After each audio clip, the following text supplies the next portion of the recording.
Hey guys, so we are talking about the continuity of life. Alright, let's get it started. A sense of basic continuity of life appears to be compromised by traumatic events for adoptees and the closed adoption system. Not only are they separated from their original biological mothers, but also from their entire genetic history. It seems that an inordinate number of adoptees never conceive a child.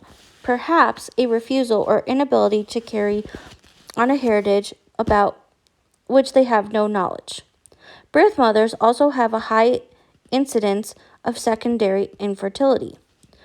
Although proven to be fertile, according to various studies, from 35 to 60% of them never again conceive. Various reasons have been given for this, including a feeling of guilt about having given up the first baby, accompanied by doubts about their right or ability to be a mother, and a sense of loyalty to that lost baby. Perhaps with the casting out of a member of the family comes a lost sense of continuity of the birth mother's family also. All right, so pausing. So that is the end of the paragraph. But we're going to go back to the inordinate number of adoptees. So never conceiving a child. I'm not sure if she's referring to both genders or just one. I will say that I do find a lot of male adoptees don't end up having biological children, or wanting children at all, whereas female adoptees, and again, this is my observation, this is not statistics here, I will find those out, but there's definitely, again, a select group that chooses not to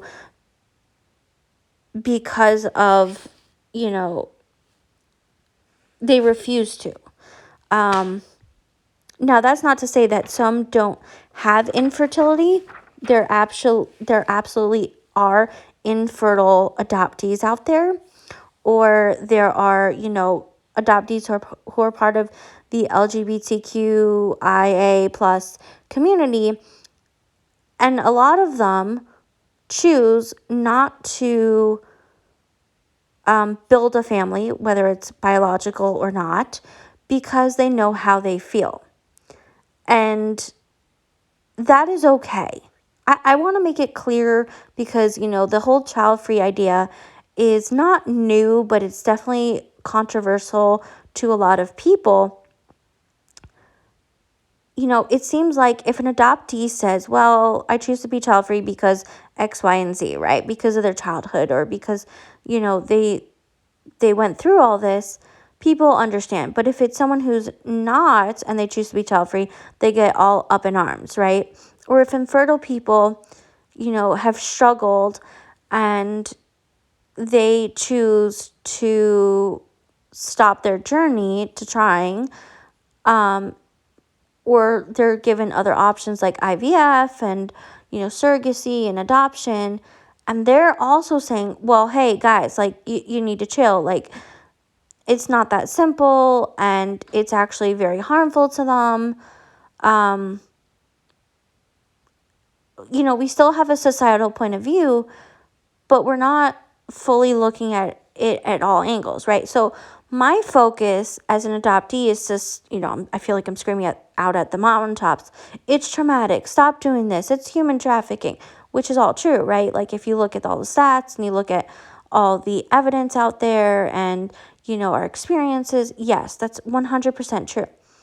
But then if you look at the birth mother's perspective, right, they're also saying similar things to what we say. And then if you look at, infertile couples, and I'm not saying the ones that adopt, I'm saying the ones that choose to not go that route are saying that it's extremely harmful. Now, most of them are not well-versed in adoption in terms of the trauma, right? They're kind of looking at it from a different point of view where, and they're correct, it doesn't fix that infertility Band-Aid. Or, it doesn't fix their infertility, right? It's not a Band-Aid. We are not Band-Aids. We should not be treated like commodities. And then there's this other aspect where they talk about the money portion, and that is dehumanizing. It really is. Now, we talk about it because we're talking about it in terms of human trafficking, right?